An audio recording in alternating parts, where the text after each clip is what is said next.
welcome back to my pretty wholesome vlog channel. So before I get started, this is just my 36-week pregnancy update and ultrasound update, and as usual I have my little friend here who loves to join me. So I have quite a bit to go over, and let's jump into my pregnancy symptoms. Okay, so this is just going off the top of my head, kind of what I've been experiencing as far as symptoms and kind of like how I've been feeling. So this is going to be very raw and real, and as you can tell, one of my first symptoms is just out of breath. When I talk, when I walk, when I move, I feel like I'm always trying to catch my breath. So first pregnancy symptom, shortness of breath, I guess you could say, out of breath. Yeah.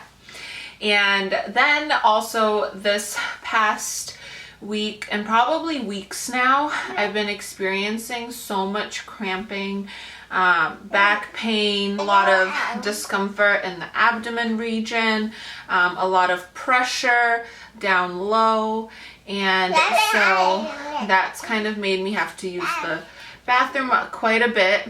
And it's just been kind of like, I didn't feel it with my first baby as much because she was breech. But what I found out at my last appointment was that this baby is completely head down and it's fully like engaged, super low. As far as cravings, I really haven't had any crazy cravings. I've still been kind of into my fruit and chocolate, just like stuff like that. I'm not really into anything super dramatic. It's just kind of been pretty standard for me. I've not had a day where I've like needed something so bad and I'm just like a hormonal mess because of it. So cravings actually haven't been huge for me. I've been having a ton of Braxton Hicks. I've been having super bad insomnia. For like a couple days I barely slept at all, which has been like pretty tough because I feel like I need as much sleep as possible right now with the new baby coming, and that has not been the case lately. I'm so uncomfortable. Even if I have a pregnancy pillow, it's not cutting it for me. And so I don't really know, like, I don't remember if I had such bad insomnia with my first one. But it's been here and it's been kicking my butt this time around. I found myself sleeping on the couch most nights just because it seems to be the most comfortable. It's just been better than the bed for me. And also it's been so hot where I am the past week, so I feel like I'm always just trying to stay cool and hydrated and all that fun stuff. What do you want to show them? What is this? Is that a doggy? A doggy. How does a doggy go? What does a doggy say? Woof, woof. I have had so much heartburn probably for like since about 30 weeks. I would say I've had pretty bad heartburn. There's been a couple nights where it's like completely put me out of commission, but for the most part it's just been kind of annoying, and it's been like tougher to deal with because I didn't have as much heartburn as I had with my first one. And so it's just been like an adjustment, figuring out how to deal and cope with that, because not only do you have pains down low, but now you're also like struggling to breathe and you have all these like pains up high. So heartburn has not been fun. I have had to take like some Tums and antacids a couple times to really help. But I would say those are mostly kind of like the majority of my symptoms and kind of what I've been experiencing. You don't have a baby in there. Mom has a baby. This is my belly right now. So I am 36 and 5 today. So this is officially the most pregnant I've been, because with her, I had her at 36 and 4. So I've never made it past 36 and 4. So the most pregnant I've been is now. And I'm feeling pretty good as far as that goes. I mean, I've gained a little over 30 pounds and my belly is about 40 inches.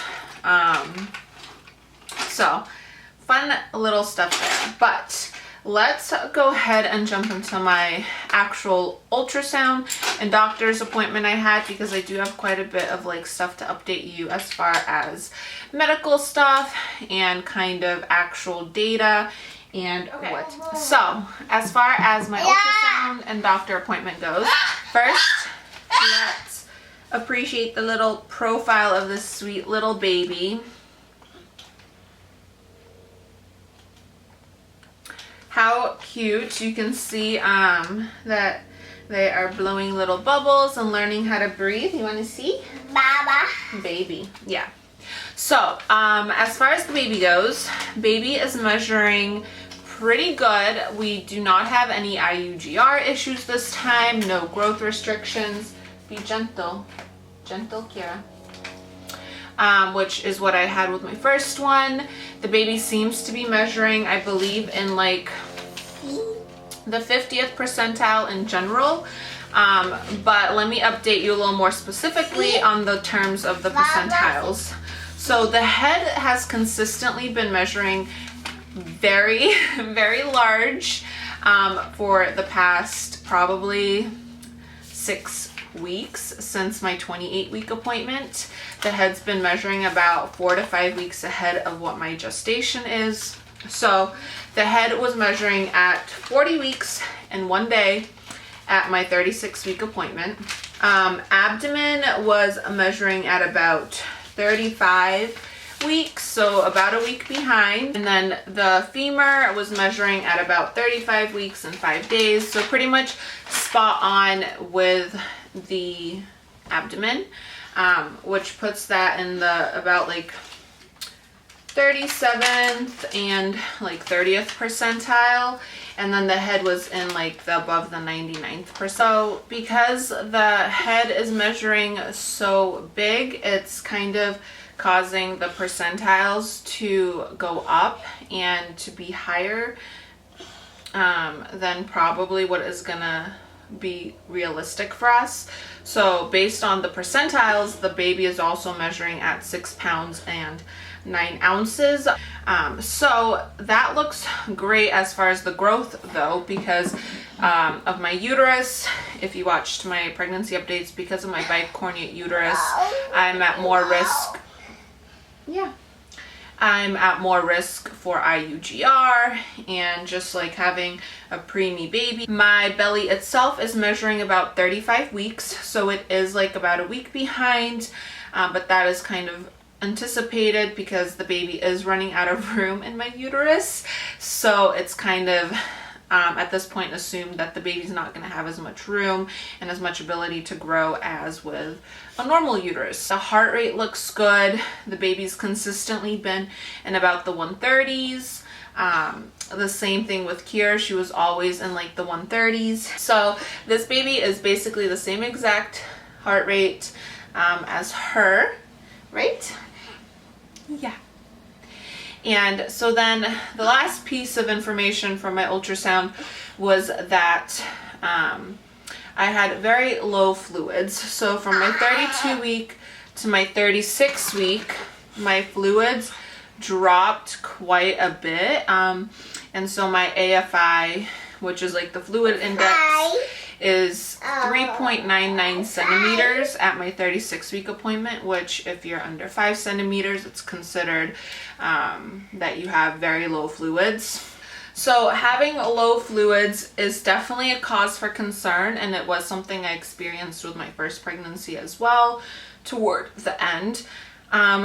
So everything looks great. My blood pressure, everything as far as me and the baby look good, but I'm just very low on fluid levels. And so what that means is it means a couple of things. The baby's movement has not been as active just because there's less area for the baby to float in and kind of do its thing. It's just a symptom of low fluids.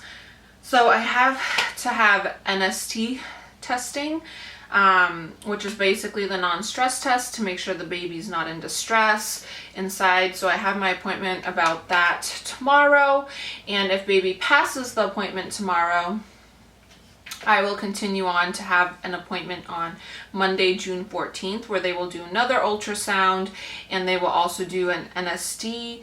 And basically, if either of those appointments the baby shows signs of distress or my fluids are any lower than what they are now, they will admit me into labor and delivery.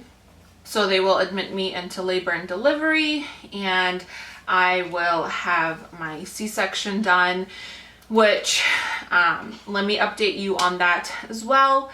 So the C-section is, how do I go about this? So the baby is completely head down. I'm actually 2 centimeters dilated and basically fully effaced, according to my 36-week appointment. I forgot to mention that she did like a whole cervical check and everything. So 2 centimeters dilated. Basically she said that my cervix has completely thinned out and she could feel the baby's head. So that was all great news. But my doctors do not want to do a natural delivery because of my uterine anomaly and because I've had a C-section already. They are worried about a uterine rupture during the process, and also if in any of those appointments the baby's in distress, inducing me and trying to have the baby naturally could cause the baby to go into more distress and have fluctuations with the heart rate. So it kind of puts the baby at risk a bit more, and then it puts me at risk for uterine rupture. What are you doing here? That's enough. I am a little bit disappointed because with my first one, she was fully breech, so I didn't even have the option to have a natural birth. And then this one is completely head down, engaged and ready to go, but just my doctors don't feel comfortable going ahead with a natural birth. So it is what it is. Ultimately, I want what's best for baby and for me, and it seems like the C-section is the safest bet because I've done it before, kind of know what to expect, and there's no risk of baby going into more distress or my uterus stretching or contracting in a way that it's not capable of. So we could have a baby basically tomorrow. What, honey? She's not happy about it. So we could basically have a baby tomorrow or next week. I'm hoping to make it to next week, next Monday at least, because I'll be full term. I'll be like 37 and 3 next Monday. So I just want to obviously do what's best for the baby, but it is kind of crazy to think that we can have a little newborn any day now. If anything looks off-putting or if anything that the doctors don't like, we are gonna have a little one. So it's so exciting but so nerve-wracking. I'm just happy that the baby's growing, and so far it's passed all the non-stress tests, and I haven't had any like preeclampsia symptoms this time around. I haven't had any swelling.